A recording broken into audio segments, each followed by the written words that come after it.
How many times have you set a goal only to forget about it or push it off, never actually achieving it? There are many reasons behind why this can happen. Maybe it wasn't truly important to you. Maybe life got in the way and it had to take a back seat. Maybe you just feel like you don't make enough money, so you don't even try. That is why in today's episode, we are going to talk about 4 main reasons behind why goals fail and the 4 steps you can take to change your narrative and start achieving your goals. So go get your drink, open your heart to God, and let's dive in. If you're ready to build wealth, ensure financial security, stop overspending, and finally create a budget you can stick to, you mama are in the right place. Hi, I'm Molly, a budget coach and financial strategist who went from living paycheck to paycheck to paying off debt, saving money, and going on vacation, all by budgeting. And I help mamas just like you budget and create God-centered systems and routines so that you too can have financial freedom. Now stop pinching those pennies and let's dive in. Before we get going, this is a great time to let you know, if you don't already, that there's a wonderful community of mamas just like you getting more support with their budgets in the Budgeting with Confidence community. This is a great community where you get more support not only from me, but from other mamas who have already or are going through the same struggles. Budgeting is not easy, especially if you're doing it on one income or feel like your money is all over the place. But the great thing is you don't have to do it alone. Come join the free community over on Facebook and let's connect. Let's get to know each other so that I can help you and give you the support and a little bit of push that you may need to get moving on the path towards financial security when you're building a recurring, stable budget. Now, don't worry if you're not on Facebook. You can still get this same support and connect with me by becoming an insider when you join my email list. So hit pause right now and grab yourself some extra support and accountability by joining the Budgeting with Confidence community or email list. To join the community, simply go to bit.ly/BWC community. And to join the insiders list, go to bit.ly/BWC insiders list. If you didn't catch those, you can also find the links in the show notes. When it comes to financial goals, I get so excited. I never used to be this way. I used to be the one where it's like, oh my gosh, I got to set a goal. Like, what is this? I don't understand. But now as I've grown and I've learned about what financial goals are, or just goals in general, I see the benefits of setting goals and actually achieving them and turning them from dreams into reality, right? Because you can't actually achieve a goal if it's just in dream state or wish state, however you prefer to call it. And so that is why I really wanted to talk to you about today's episode, because financial goals fail all the time, but failure is not a bad thing, right? Failure can be a good thing because you're learning about what is either truly important to you, or you're learning about how you didn't maybe set up a plan or you didn't set it up correctly. There's just so much learning in failure. So I feel like we need to work on changing the outlook or the connotation of what it means to fail, right? Because I love to fail, and it means that there's learning going on. So that is why I want to talk today about the 4 reasons that goals usually fail, so that you can actually start achieving them, so that you can learn what happened and you can start analyzing and looking into what is actually happening in your behind the scenes of your goal setting, so that you can actually start reaching them, because reaching them and achieving them feels so good. Pushing them off and just saying, well, I guess this is never going to happen, doesn't exactly feel very exciting, right? When we just feel like we can't actually do anything with our money, we feel like we try to do things and then something gets in the way, and that is why I created today's episode. So let's dive into the problems. or the reason. So the first reason you may not be reaching your goals is because you've only have a dream or a wish. It's not a plan. So essentially you are walking blindly with no direction, leading you nowhere fast, right? It's kind of like New Year's resolutions. If you're just like, ooh, I want to start doing this, which could be like working out. I feel like that's a common New Year's resolution. But you don't make space for it in your schedule and you don't actually figure out a way that you can achieve it, it's not going to become something that you're going to do all the time. It's just a nice to have. It's not a true want. It's not a true priority. It's just yeah, it would be nice if I could do this. And I'd really like to be able to maybe lose some weight or gain some muscle, get some tone in, right? Get that kind of stuff going on. But in all reality, if you just think about it and wish that it's going to happen, but you don't put a plan behind it, nothing is actually going to happen, right? So that is the first reason why most goals fail, because it's the same way with our financial goals. We set up a goal of paying off debt or wanting to go on a vacation, but we don't actually start putting money aside because we're not sure how we're able to do that. We look at our budget and we're like, well, where's this money going to come from? How are we going to be able to do this? We're living paycheck to paycheck. We have no extra income. We're not able to save as it is. So how am I going to be able to reach these goals?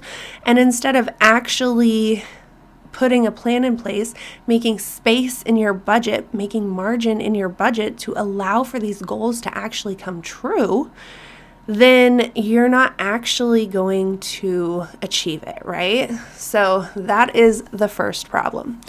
The second problem or reason why you're not achieving your goals is because you have an unrealistic timeline.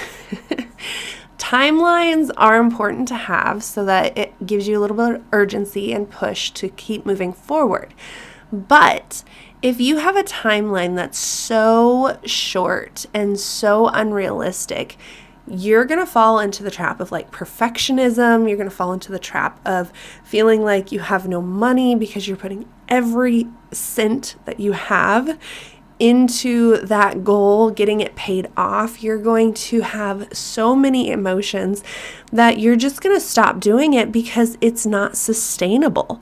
It's not a goal that you can actually achieve because it's causing more negative emotions than positive emotions. Because when it comes to budgeting and it comes to money, most financial goals, especially the big ones like paying off debt, saving up for something, takes time. It's not something that you can do in 1 or 2 months.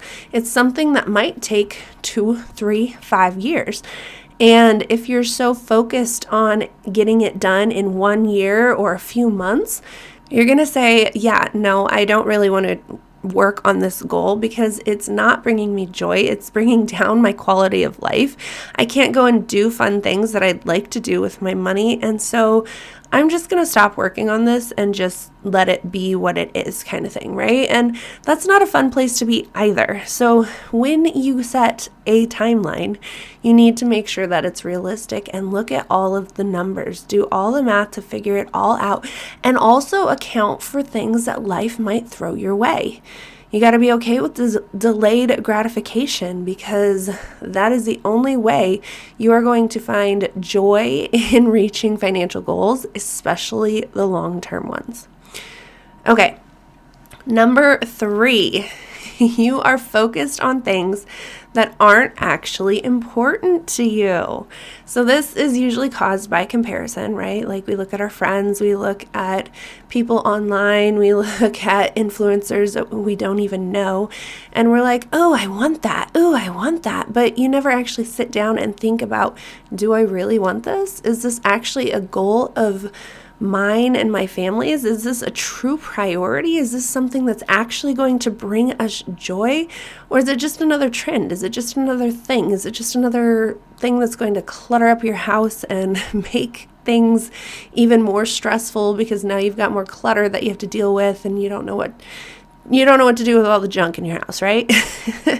I am that way right now. I'm just like, there's a whole bunch of junk in my house, and I don't buy a whole bunch of junk, but I just feel like it just keeps accumulating, and I don't know where it's coming from. I'm sure you're right there with me, right? But when it comes to our financial goals, and we are focusing on things that aren't important to us, then we're going to feel like we've done nothing with our income, right? For instance, a good example of this is my husband right now, who we have been putting a whole bunch of money into fixing up our house, into fixing up the property that we live on. And it's not fun, right? Like, yeah, we get to have a nicer inside looking house sometimes when it's more than just fixing like the pipes or something, but it still at the same time isn't something that we're like, oh yeah, we want to remodel our house because we hate the way it looks, and it's something we've been looking forward to and we've been working on it and saving up for it. Now, if that's something that you actually have a goal for, then all by means go for it. But that's not the case for us. We literally had to redo our porch because the windows were falling out.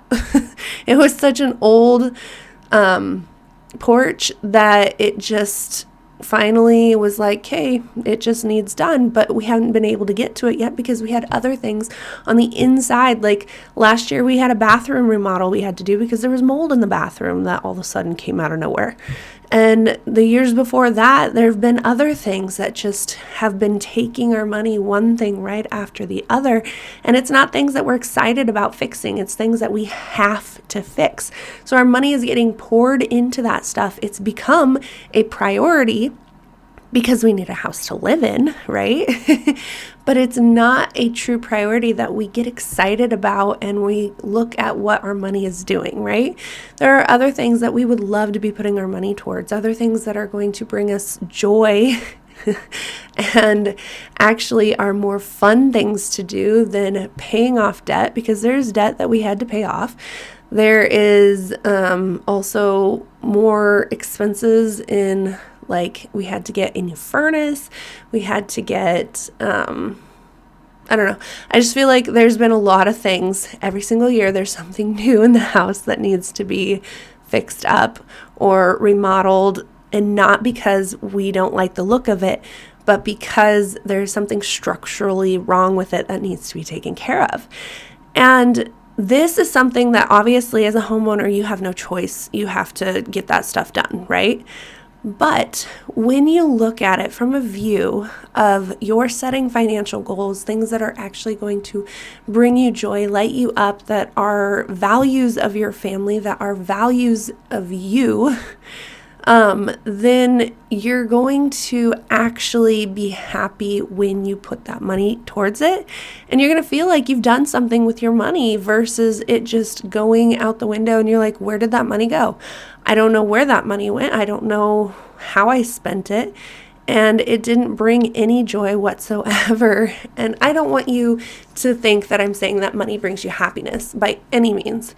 But there is times when you're like, well, I've worked so hard for this money and I would like to do something with it other than take care of my bills, other than buy groceries and do the necessities. I would like to do something more with it because I know I bring in a lot of income and I should be able to do more with it, right? That's the feeling that we're dealing with. And so if you're dealing with comparison and you're looking at other people's stuff, and you're not looking internally at your own home, at your own values, at your own priorities, then you could really easily fall into the trap of focusing on things that aren't important to you, that are not actually going to bring you joy, and it's just stuff you're doing because you feel like it's something you should be doing versus something that you actually want to do, right? So that's a rabbit trail that I could continue to go down, but I think you get the gist of what I'm talking about. So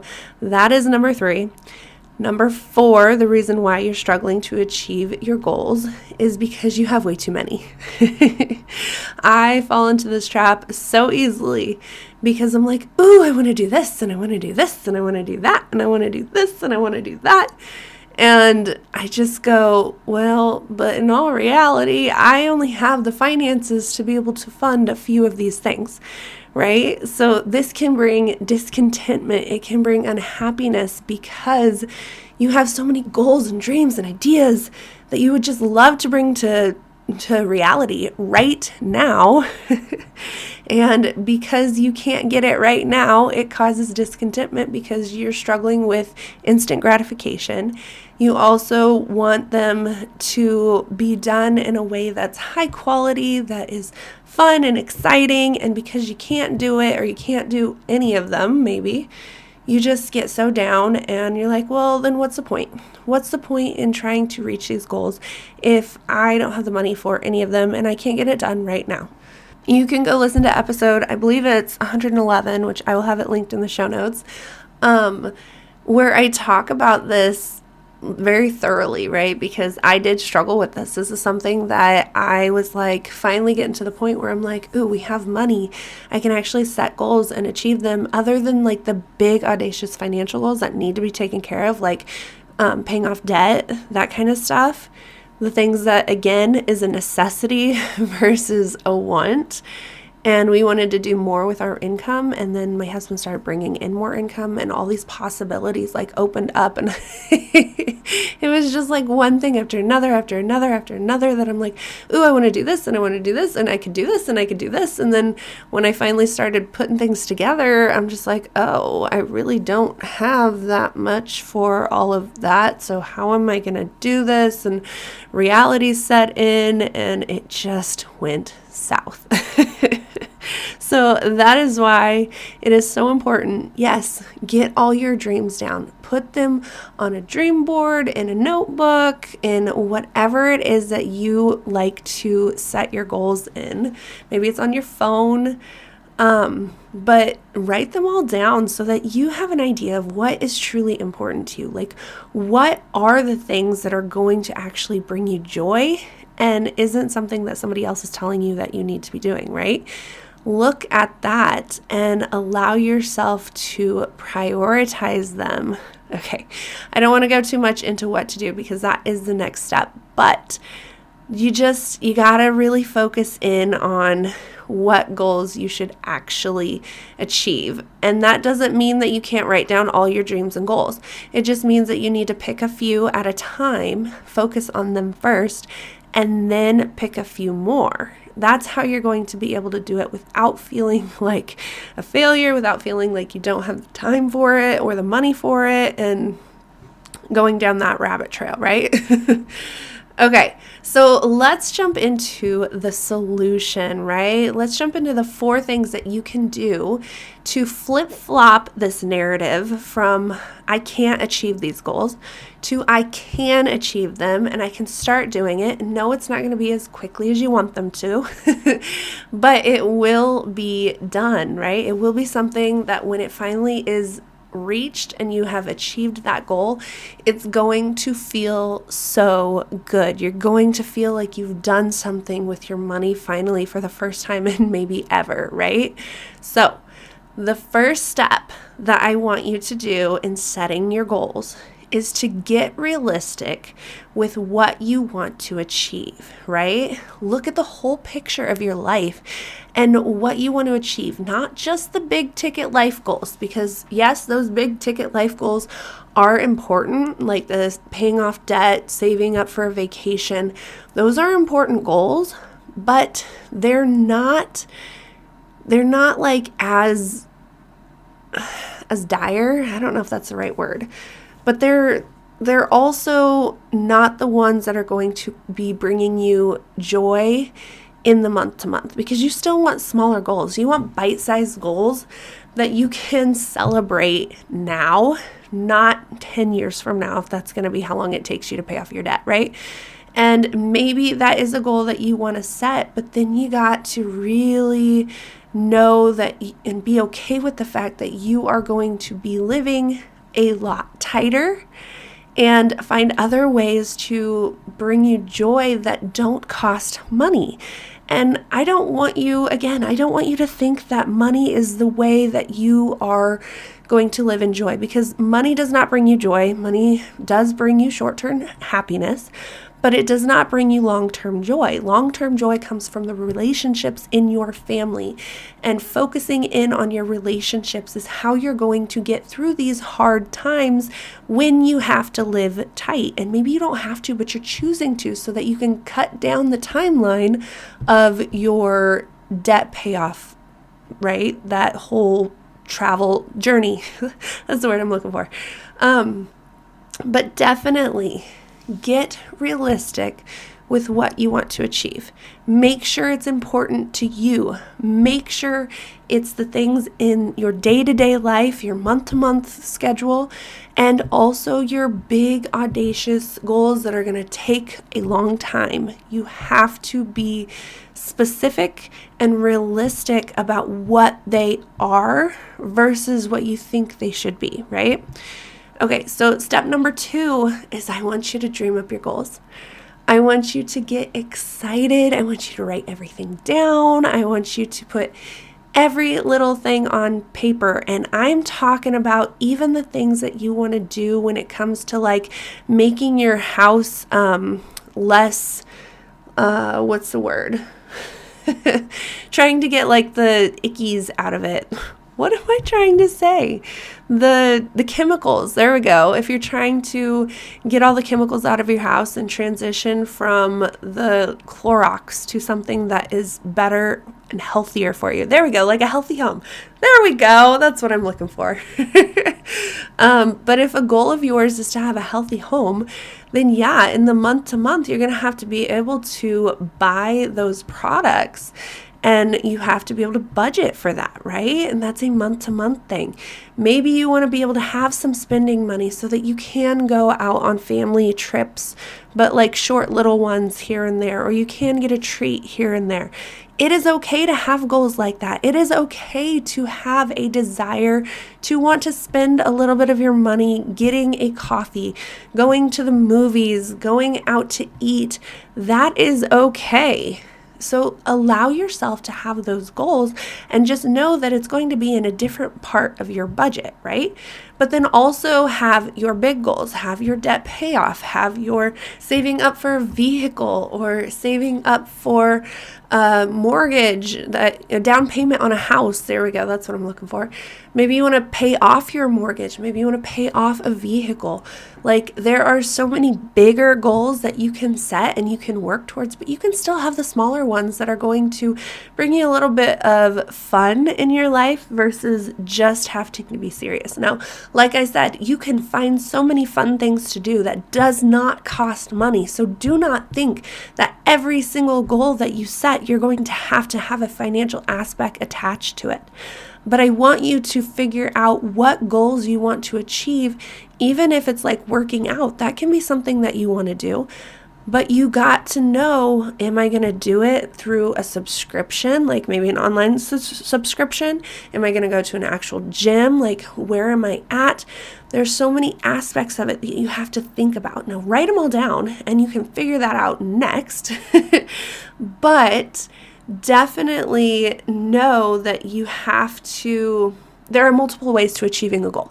That's what I'm trying to say. So dream up your goals. Then I want you to organize them. So I want you to organize them between what is a big long-term goal that's going to take a long time to achieve and what are your monthly goals, or maybe it's a half a year goal. Like figure out where they sit in your budget so that you know how and where your budget is going to achieve them for you, right? Like where are you going to be able to put money towards it? And then prioritize, right? Put them in order of what's most important to what's least important so that you can take one or two here and there and work on them. And then once you achieve it, you jump to the next one kind of thing, right? That is going to bring you joy because you're not just jumping around unorganized, trying to figure out what it is that you actually need to do. You're going to be able to reach a goal and you're going to be able to celebrate it. So then step number 3, plan out your actions and your timeline. So a goal without a plan is only a wish, just like I've talked about earlier. What steps are you going to take to achieve these? And you got to look at the little nitty gritty all the way down to the base, not just, ooh, I want to throw this much money at it a month. Like, no, is this something that needs to be financially covered? Can I do this without putting money towards it? Can I reach it in a different way? How can I save money but actually do this thing?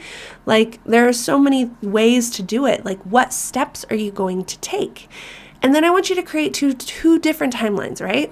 One that's a faster one. So this is mostly for like the long-term goals for like saving money and paying off debt. And I want you to create a timeline that's faster, one that's faster and is focused on God. Like, the God-sized goals are generally not something we can achieve in our own strength. So that's something that we really have to lean on God and rely on Him to achieve that timeline. The second timeline is the one I want you to focus on the most, which is slower and in your strength and control. You got to be okay with slow growth if it does take longer. You never know what life will throw at you. I know that when it came to prepping for this baby that is now here, right? As I'm recording this, the baby's not here yet. But as you're listening to this, the baby is going to be here and I'm going to be healing and all that fun stuff. But as I was prepping for it and trying to get a timeline down of what I needed to do, when I needed to do it, so that I could have these episodes recorded for you and have everything ready so that when I did step away from the business, you were still getting episodes and you were still getting poured into, right? And my timeline did not match up to what was a reality, right? Things kept changing, things kept getting in the way, and I finally had to just realize that what I wanted to get done and wanted to be doing right now was not going to actually happen, and that I was going to have to be okay with pushing my timeline back and doing some things that I'm super excited about that are coming, and you're going to find out next week what that is. But I had to be okay with pushing it back to after the baby came rather than doing it before the baby came. And that was hard. That was a hard lesson to learn. It was not an easy thing to do. And that is the same thing that you are going to have to learn, that you're going to have to walk through when it comes to your financial goals. You're going to have to be okay with that slower timeline when you would love to just get the debt paid off right now and get the money saved up so that you can feel safe and secure right now. But you're going to have to be okay with slower growth. And that slower growth is going to build so much more resilience. It's going to build so much more confidence and excitement around achieving the goal than if you were to get it done right then and there, right? Okay, so then step number 4, after you have gotten realistic with what you want to achieve, you've dreamed up your goals, you've organized them, you've prioritized them, and you've planned out your actions and your timeline. The fourth thing I want you to do is systemize your steps. So take your plan and turn it into something that is recurring. That's something that you do every single time you sit down to budget, or maybe it's something you do every single time you go out to pay for something. I know that one of the systems I used to have, because I wanted to tithe with money versus writing a check every single time, and I don't carry a whole bunch of cash around, is I would go to Walmart, get my groceries, and pull $20 out every single time that I got groceries, and that was the money that I would tithe at church with. And that was one of my systems. It's how I was able to continue to do that kind of thing. Now I've kind of fallen off track here and started writing checks instead of giving cash. But it's the same idea, right? I have figured out my plan of action and I've systemized it to where it's just something that I do without thought. It's automatic. My steps are less of a thought that has to be put into them, right? I don't have to go through the whole decision fatigue. I just know what I need to do and I do it, which means I'm achieving that goal without having to think about it, right? And that feels so good. It's so much less stressful because you're not going, oh yeah, I have to do this. Oh yeah, I have to do that. You're not having to refocus your brain on your goals. No, sometimes, yeah, you do have to do that. But when it comes to like actually putting a plan in place, when you have a system or a routine, whatever you want to call it, in place, then you are going to be able to do it so much easier and so much quicker. Okay, so let's go over the 4 things to do again so that you can start reaching your goals. The first one, get realistic with what you want to achieve, right? Like every area in your life, you want to set goals, not just the big ticket items, because the big ticket items are awesome, but they're not the only things that you're going to feel joy over, and they're not the only things that technically need some money around possibly, right? So again, go check out episode, I believe it's 111. I will have it in the show notes to learn more about like your true goals and goals you can actually achieve on one income kind of thing. Step number 2, dream up your goals and then organize and prioritize them so that you aren't going into like instant gratification and struggling with the delayed gratification. You know what goals you're going to prioritize. You're going to pick 1 or 2 or maybe 3, and you're going to focus on them first. And once you've reached them, then you pick another 1, 2, or 3 kind of thing. And if they're prioritized, you don't have to go, okay, which one needs to be done now? You're just like, okay, cross that off the list, cross that off the list. And how good does that feel, being able to cross those things off the list? Like, that's awesome.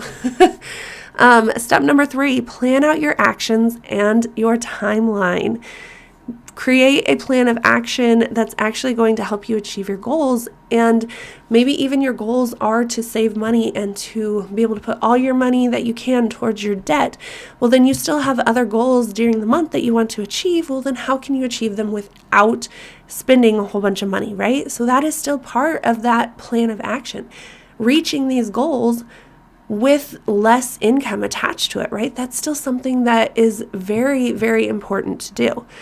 And then step number 4, you need to systemize your steps. So once you have your plan, systemize it, put it in place, or make it a routine so that it can become habit and something that you do on repeat, easy, without thought. And it feels so good to be able to reach and achieve those goals without having to put a whole bunch of thought into it, right? It's just an automatic step that you do. You get through it, you move on kind of thing. Alrighty, so I pray that this episode has blessed you, that you have learned a lot from it. I would love to hear your thoughts and takeaways, so definitely come join the community and the insiders list if you don't have Facebook. And share your thoughts. Let me know what you think. Let me know if you have another system yourself that you use for setting goals, or you have another tip or trick that you'd love to share in the group. Come share it in the group. I would love to hear your takeaways, your thoughts, your own actions, your own opinions, and let's talk about it over in the community, which you can join by going to bit.ly/BWC community. And if you don't have Facebook, that's fine. You can still email me by joining the insiders list and going to bit.ly/BWC insiders list. And with that being said, I will see you right back here next week with some fun, exciting news that you are not going to want to miss. Have a great week. Hey mama, I pray that today's episode has inspired you and grew you. If so, will you please share it with that friend who is praying for a budget breakthrough, and leave a rating and review so that you can help get the podcast out to other mamas struggling with their budget. Also, get some support for yourself by joining my free Facebook group and becoming an insider, where you get weekly support emails and are the first to find out when something new is on its way. You can find the links in the show notes, and I will see you right back here next Tuesday.